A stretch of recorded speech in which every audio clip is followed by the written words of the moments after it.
नमस्कार। आप देख रहे हैं जयपुर दर्पण और मैं हूं धर्मेंद्र सिंह। और आज जो हमारे साथ जुड़ी हैं मंजू लता मीणा जी, जयपुर शहर की जिला अध्यक्ष कांग्रेस कमेटी की। आज हम इनसे बात करते हैं और कुछ तीखे सवाल भी करेंगे, जनता से जुड़ी कुछ मुद्दे पे भी सवाल करते हैं। आइए जानते हैं इनकी जुबानी। नमस्कार। आप पहले भी वार्ड नंबर 101 से पार्षद चुनाव लड़ चुकी हैं, लेकिन हार का सामना करना पड़ा, क्या कारण रहा?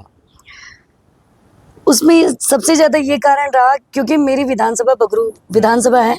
मैं वार्ड 105 से वोटर हूँ और मैंने टिकट जब हमारे यहाँ पे दोनों वार्डों की ऐसी महिला सीट हो गई थी तो मेरा यहाँ पे दावा ख़त्म हो गया था और मैंने अपना दावा सांगानेर विधानसभा के वार्ड 101 से रखा।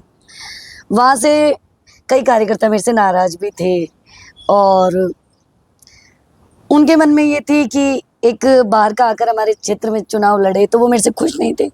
फिर भी कई लोगों नाराजगी से दूर करके आपको कांग्रेस पार्टी ने दोबारा जिला अध्यक्ष बनाया है, नियुक्त कर दिया है। क्या खास बात रही आपके पिछले कार्यकाल में कि पार्टी ने आपको दोबारा जिला अध्यक्ष चुना है?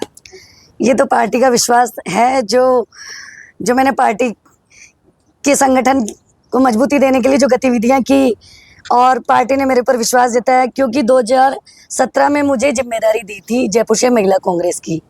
उससे पहले मैं डीसीसी में जनरल सेक्रेटरी रही जब हमारे प्रताप सिंह खाचरियावास जी अध्यक्ष थे जयपुर शहर कांग्रेस के, और आईटी सेल में भी जयपुर देहात से संयोजक रही। तो मैंने पार्टी की गतिविधियों में भागीदारी ली बढ़ चढ़ कर, और मेरे से क्या है, मजदूर संगठन जुड़ा हुआ था तो पार्टी ने विश्वास जताया और मुझे जयपुर शहर महिला कांग्रेस की जिम्मेदारी दी। आप वर्तमान में महिला कांग्रेस की जिला अध्यक्ष हैं। अब तक कितनी नई महिलाओं को आपने पार्टी से जोड़ा है, कितने को सदस्यता दिलवाई है, आंकड़ों के साथ बताएंगे आप? देखो, मैं पार्टी संगठन के विस्तार का ही काम चल रहा है हमारा। अभी हमने 9 ब्लॉक अध्यक्ष तैयार कर दिए विधानसभाओं में और कम से कम 55 महिलाएं तैयार हो गई हैं महिला कांग्रेस के संगठन में जुड़ने के लिए। अब हम जिन विधानसभाओं में रह गया उन विधानसभाओं में जा रहे हैं, वहाँ के मंडल अध्यक्षों से, ब्लॉक अध्यक्षों से, जमीनी कार्यकर्ताओं से, पार्षदों से संपर्क कर रहे हैं।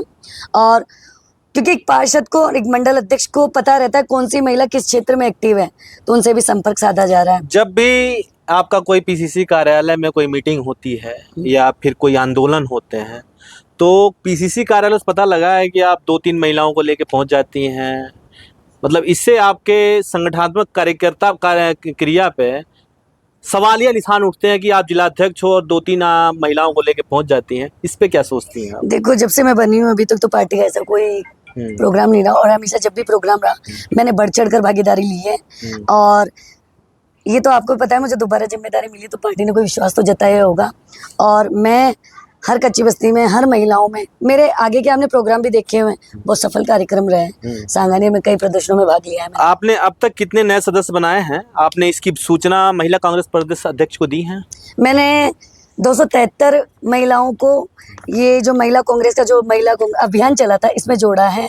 जब जाकर मैंने मेंबरशिप करवाई तब जाकर मुझे महिला कांग्रेस के जिला अध्यक्ष। आपने अपनी कार्यकारिणी क्यों नहीं घोषित की? क्या आपके पास महिला कार्यकर्ताओं की कमी है या फिर केवल अपने पसंदीदा महिलाओं को ही कार्यकारिणी में जोड़ना चाहती हैं? नहीं, अभी मैंने बताया ना, डीसीसी के लिए मैंने 55 महिलाओं को तैयार किया है और 9 ब्लॉक अध्यक्ष तैयार किया। नई महिलाओं को भी जोड़ रहे हैं, जाति विशेष का भी ध्यान रखा जा रहा है, जैसे नाथ समाज से, धानगा समाज से, बैरवा समाज से, और एसटी में भी और माइनॉरिटी में भी, जैसे कई ब्लॉक अध्यक्ष हम माइनॉरिटी से भी ले रहे हैं, खटीक समाज से भी ले रहे हैं। ऐसी में तो हमने सारी जाति का तालमेल देखकर तैयारी कर रहे हैं। आप पार्षद चुनाव हारने के बाद अपने वार्ड में पब्लिक के लिए, जनता के लिए आपने कभी कोई मुद्दे उठाए, कोई धरना प्रदर्शन दिए, किसी काम को लेके आपने आगे बढ़ा? क्योंकि वहाँ की स्थिति बहुत खराब है वार्ड की, देखा जाए अभी तो कहीं नाली चौक है तो कहीं सीवर लाइन खुला हुआ है, कहीं रोड टूटा हुआ। इसको लेके आपने अब तक क्या कदम उठाए? अभी मेरे वार्ड में, वार्ड 101 में, हमारे इधर के क्षेत्र में बिसलपुर की पाइपलाइन से वंचित रह गया है। जैसे पशुपतिनाथ नगर है और इंद्र विहार है, मोती विहार है, कई कॉलोनियाँ हैं जो बिसलपुर की लाइन से नहीं जुड़ी। उसके लिए मैं एक आंदोलन तैयार कर रहे हैं और उस आंदोलन की रूपरेखा तैयार कर रहे हैं। उस आंदोलन को सबसे बड़ा रूप दिया जाएगा और बिसलपुर की पाइपलाइन के लिए आंदोलन किया जाएगा। और मेन 6 नंबर पे हमारे सीवरेज चौक है, कई बार उसके लिए हम नगर निगम में भी जाते हैं, कई महिला लोग- कांग्रेस की जिलाध्यक्ष बनने के बाद आपकी आगे की रणनीति क्या रहेगी और क्या अगला चुनाव पार्षद, विधायक या सांसद के रूप में चुनाव लड़ना चाहेंगी आप? पहली बात तो मैं पार्टी के कांग्रेस के कार्यकर्ता के तौर पे रहना चाहूंगी। पार्षद का तो देखो, अगर मेरा खुद का वार्ड रिजर्व होता है एसटी के लिए तो मैं चुनाव लड़ूंगी, नहीं तो मेरा चुनाव लड़ने का मानस भी नहीं है। और पार्टी देखो मुझे क्या जिम्मेदारी देती है, तो पार्टी का आदेश सर्वोपरि रहेगा। आपके अध्यक्ष बनने के बाद संगठन की कई पुरानी महिलाएं नाराज हैं आपसे, और आखिर ऐसी क्या वजह रही अनुभव रखने वाली महिलाएं आपके नेतृत्व से असंतुष्ट होती जा रही, ऐसा क्यों? देखो अभी तक तो किसी की नाराजगी सामने नहीं है, और नाराजगी में तो मैं उनको मनाऊंगी छोटी बहन की तरह। अगर वो मेरे से उम्र में बड़ी हैं तो मैं उनके पास जाऊंगी, उनसे बात करूंगी, और कोई मेरी छोटी बहन है तो मैं बड़ा दिल दिखाऊंगी अपनी बड़ी बहनों की तरह। आगामी कार्यकारिणी में क्या आप नई महिलाओं को तवज्जो देंगी या पुरानी टीम को ही दोबारा मौका मिलेगा? नहीं। और धरना प्रदर्शन में कितनी महिलाएं आपके नेतृत्व में सक्रिय होंगी? मैं देखो नई टीम भी तैयार करेंगे जो कांग्रेस पार्टी के रीति नीति से जुड़े और कांग्रेस के संगठन को मजबूत करें, और पुरानी महिलाएं जो एक्टिव है क्षेत्र में, जो मजबूती रखती हैं, उनको भी जोड़ेंगे, साथ रहेंगे। और पार्टी का जो प्रदर्शन होगा, जो भी प्रदर्शन होगा, एक तो हमारे क्या सांगानेर विधानसभा से मुख्यमंत्री जी की विधानसभा है, पार्टी ने, जनता ने उन पर बहुत विश्वास जताया, लेकिन वो विश्वास पे खरे नहीं उतरे। तो हम मुख्यमंत्री को भी चेताएंगे, मुख्यमंत्री को भी ललकारेंगे। जो विधानसभा में जो जल भराव की समस्या है, कहीं सीवरेज की समस्या है, कहीं जल भराव भी होता है, और कहीं सड़कें खोद के पटक दी गई हैं, कार्य नहीं हो रहा, तो इन सब उग्र आंदोलन इसके करेंगे। पहले कांग्रेस की सरकार थी, अच्छी सरकार थी, उसमें ये सारे काम क्यों नहीं हुए? नहीं, कांग्रेस की सरकार में भी कई योजनाएं आई हैं, गहलोत जी ने कई योजनाएं स्वीकार की हैं, और बहुत काम हुए हैं, पार्षदों को कईयों को बहुत बजट में मिला है, बहुत काम हुए। बीजेपी की सरकार में नहीं हो रहे। चलिए, आपको हमसे बातचीत करने के लिए आपका बहुत बहुत धन्यवाद।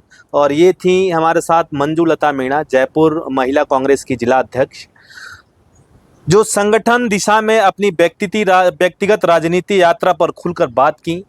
जयपुर दर्पण पर यह खास बातचीत थी। मैं धर्मेंद्र सिंह, जल्द फिर मिलेंगे एक ऐसे ही व्यक्तित्व के साथ, ऐसे ही न्यूज के साथ। कैमरामैन हर्ष के साथ मैं धर्मेंद्र सिंह, नमस्कार।